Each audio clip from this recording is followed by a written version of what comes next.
Ninhuli taang at sa tuyang kagurangnan, yaon an sa iyang pagkalinga sa lambang saro sa satuya. Yaon an sa iyang pagkalinga, ninhuli ta kita namumutan nin Diyos. Kaya nga ni, dyan po kita dapat permanente na po na may pagkaminroot, muutan. Verse 2, pangandua. Ang sabi di sa pangduwang, sa pamilya dapat igwanin pagkakasararo. Ayan. Ang pamilyang nagkakaminroot, muutan, igwanin pagkakasararo. Sa inyong brother matatagpuan, balikan taang verse 43. Luke chapter 2 verse 43. Pagkatapos ng pista, sila'y umuwi na. Nagpaiwan si Jesus sa Jerusalem, ngunit hindi ito napansin ng kanyang mga magulang. Sa pag-aakala ng isa na si Jesus ay kasama ng isa, nagpatuloy sila sa maghapong paglalakbay. Nang malaman nilang hindi siya kasama, siya hinanap nila sa kanilang mga kamag-anak at kakilala.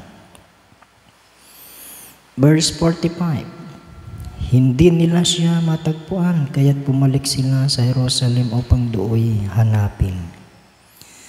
Sa verse 46, at nang ikatlong araw, natagpuan nila si Jesus sa loob ng templo, nakaupong kasama ng mga guro.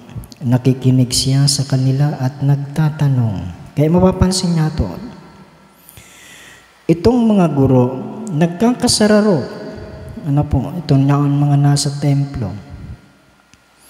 Asin, ang sa tong kagurangnan ni Kristo, nakipagsaro man sa sainda.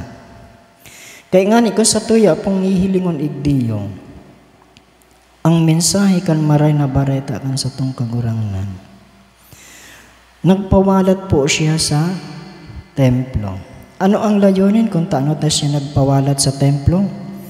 Para makanood kang maray na bareta kan sa tong kagurangnan. Kaya kadakol po siyang inihahapot. Asin siya nagdadangog, ano po, luman sa mga guro, tagapagturo ng mabuting balita. Verse 47, at ang lahat ng nakarinig sa kanya ay namangha sa kanyang katalinuhan. Verse 48, nagtaka rin ang kanyang mga magulang nang siya'y makita. Sinabi ng kanyang ina, anak, bakit naman ganyan ang ginawa mo sa amin? Balisang-balisan na kami ng iyong ama sa paghahanap sa iyo. Kaya pansinin po nindo, kung sa tuya pong ihilingon bilang sarong tao, tama daw po si ginibonin sa tong kagurangnan. Dahil siya nagpaaram sa iyang magurang. Amen po. Pero, kung sa tuya pong ihilingon, igdi sa ebanghelyo, tamaan sa iyang ginibo, taano, sinunod niya ang kabuutan nin mahal na Diyos. Bako ang kabuutan kan sa iyang mga magurang. Ayan. Kailingon po nindo, naginanakit si Birhen Maria kay Lord Jesus. Sabi niya, anak, bakit naman ganyan ang ginawa mo sa amin? Balisang-balisa na kami ng iyong ama sa paghahanap sa iyo. Pansinin po nindo itong simbag ni sa tong kagurangnan. Sumagot siya, bakit po ninyo ako hinahanap? Hindi ba ninyo alam na ako'y dapat na nasa bahay ng aking ama? Kaya palang kitang mga lingkod, hinirang ng Diyos, dapat palang pirmi kitang yaon sa bahay sa harong kan sa tong kagurangnan. Nagsisimba pa lang kitang pirmi, nagkakasararo sa pagsimba. pag-umaw sa mahal na Diyos. Amen po. Sabi diyan sa verse 50, ngunit hindi nila naunawaan ang pananalitang ito. Kaya nga ni mga magurang sa kagurangan, mga tugang, kadangkol po ang daing nakakaintindi kaini. Tungkol sa maray na bareta kan sa tong kagurangan. Kadangkol pa ang daing nakakaintindi. Inulita, sa panahon ngunyan po, kaipuhan ta na kita perming mag-apod sa mahal na Diyos sa tong kagurangan. Inulita kadakol na kitang mga pagsubok na pig-aagihan igdi sa ibabaw nin kinaaban. Efeso chapter 1 verse 3, second reading. Magpasalamat tayo sa Diyos at Ama ng ating Panginoong Jesucristo. Ilingon po nindo. Kaipuhan tang pirming magpasalamat sa Diyos Ama ng ating Panginoong Jesucristo. Pinagkalooban niya tayo ng lahat ng pagpapalang espiritual dahil sa ating pakikipag-isa kay Kristo. Kaya ang tawong nakikipagsaro sa kagurangan, asin ang pamilyang nakikipagsaro sa iya, sa tuyang Diyos, kadakol nin pagpapalang itinatao ang Diyos. Verse 4, at sa ating ang pakikipag-isang ito, hinirang na niya tayo bago pa nilikha ang sanlibutan, upang, sabi diyan, maging banal at walang kapintasan. Kaya ang gusto pala ng kagurangan na pirmi kitang magkasararo sa iya, ninhulita ang gusto niya magkasararo asin maging banal. Sa totoo lang po ang pagiging sarong banal ang dipisilon gibuhon. Iniwala po kamo dyan. Ninulit minsan sa pamilya pa mismo nagpupuon ang arin. Nga ni kung mayong pagkakasararo. Yaon dyan ang sabi nga ni kita guguyo doon, pababa. Day ka na ngayang magsimba, day ka na ngayang mag-El Shaddai. Tamayob ka man ngayang mapapala dyan. Tandaan niya to. Pag kita pirming magpasalamat sa mahal na Diyos, pirming may biyaya ang Diyos sa lambang saro sa satuya. Ang pagpapala ng Diyos sa to kaya, minsan day ta nahihiling. Aring iyan, ining mga bagay na ginigibon ng Diyos sa tuya, araw-al daw. Ano yan, brother? Ilingon po nindo ang sirang kang aldaw, ang pagsulnok, ang duros. Ilingon po nindo, permi niyang itinatao sa lambang saro sa satuya. Amen po. Libre, mayong bayad ang oxygen. Sa ospital may bayad. Okay, pantulo. Kinakaipuan na ano po ang igwas sa pamilya? Ang pagtubod sa Diyos asin pagtitiwala sa iya. Ang pagtubod sa Diyos asin pagtitiwala sa iya. Sa inyong brother matatagpuan, verse 51. Luke chapter 2, verse 51. Siya'y umuwing kasama nila sa Nazaret at naging isang masunuring anak. Ang lahat ng bagay na ito ay iningatan ng kanyang ina sa kanyang puso. Kaya ilangan po nindo, ang gabos na bagay dapat palan ingatan ta sa satuyang puso. Ang pagtubod asin pagtitiwala sa mahal na Diyos. Verse 52. Patuloy na lumaki sa Jesus. Umunlad ang kanyang karunungan at lalong kinalugdan ng Diyos at ng mga tao. Ilingon po nindo. Ang kangkurang nantang ni Kristo patuloy nagdakula. Yan sabi niyan, umunlad ang kanyang karunungan. Ang karunungan na tinutukoy po dyan, bako yan basta-bastang karunungan. kundi higit sa lahat ang pagtubod sa mahal na Diyos. Asin, sabi diyan, umunlad. Kinalugdan ng Diyos at ng mga tao.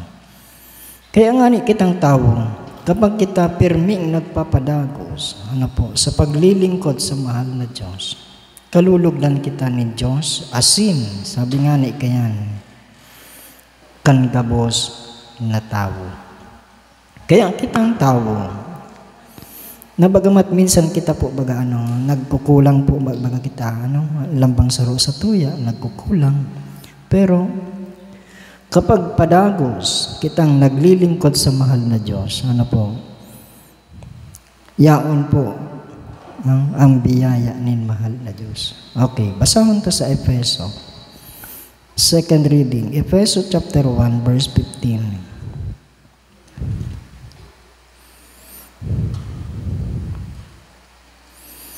Kaya nga mula nang mabalitaan ko ang tungkol sa inyong pananalig sa Panginoong Hesus at ang inyong pag-ibig sa lahat ng hinirang. Verse 16, walang humpay ang pasasalamat ko sa Diyos para sa inyong, sabi dito, para sa inyo. Inaalala ko kayo sa aking pananalangin. Kaya tingnan niyo po,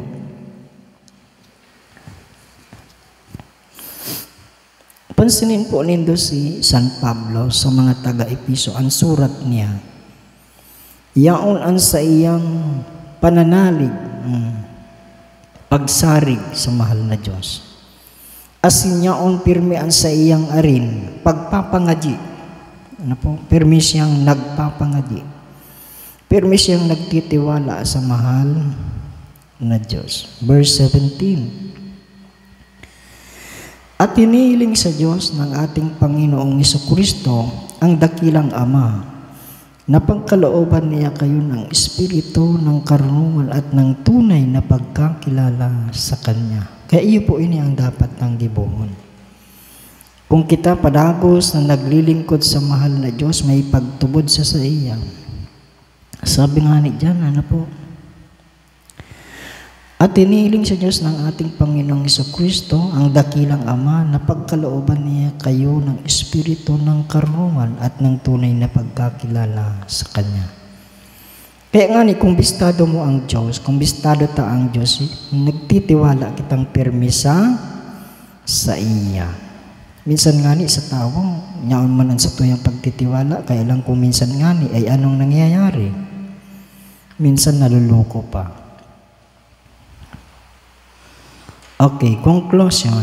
Isa sa tuyon pong conclusion, basahon ta po ang Efeso chapter 1 verse 18. Naway liwanagan ng Diyos ang inyong mga isip upang malaman ninyo ang ating inaasahan sa Kanyang pagkatawag sa atin. Kaya gilingon po nindo, sa panahon nganyan, naway liwanagan ng Diyos ang inyong mga isip upang malaman ninyo ang ating inaasahan sa Kanyang pagkatawag sa atin. Upang ang kaluwalhatian inilaan niya sa Kanyang mga hinirang. Kita niyo po Kaya ang gusto nin mahal na Diyos sa lambang saro sa to, tawan kita ning kaluwalhatian ang satong pamilya. Ang sabi pa niyan, verse 19, at ang walang hanggang kapangyarihan niya sa atin na mga nananalig sa Kanya. Ang kapangyarihan ding iyon. Verse 20, ang muling bumuhay kay Kristo at nagluklok sa Kanya sa kalangitan, sa kanan ng Diyos. Kaya't nasa ilalim ng kapangyarihan ni Kristo ang lahat ng paghahari, kapamahalaan, kapangyarihan at pamunuan, higit ang Kanyang pangalan kaysa lahat ng pangalan. Hindi lamang sa panahong ito, kundi pati sa darating. Ipinailalim ng Diyos sa kapangyarihan ni Kristo ang lahat ng bagay, at siya ang ginawang ulo ng Iglesia. Ito ang katawan ni Kristo, ang kapuspusan niya na pumupuspos sa lahat-lahat. Kaya nga ni ang belog na pamilya, yaon sa irarom kang kapangyarihan kan sa tong kagulangnan, Yeso Kristo. Maging ang pamunuan, pamahalaan, gabos po yan. Kaya nga ni kita, naglilingkod sa iya. Kaya nga ni, bakong naisip ko po i-design do ka to. Igdi sa El Shaddai, saro na kitang pamilya. Amen po, bako na po kitang iba.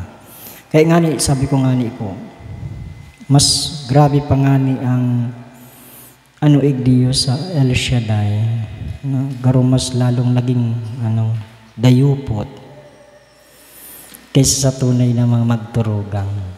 Totoo dahil. Maging mga nanay, mga tugang, mga aki. Ano po? Kaya nga ni ang iba, grabe ang suporta ninda. Bako manindang aki, grabe ang suporta ninda. Ano po? Lalo na sa mga dancing, sa mga choir.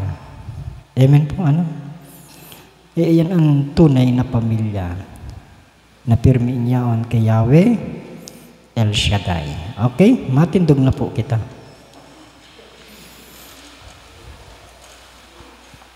Itaas po nindo si mga dapat nindong itaas sa kagurangan.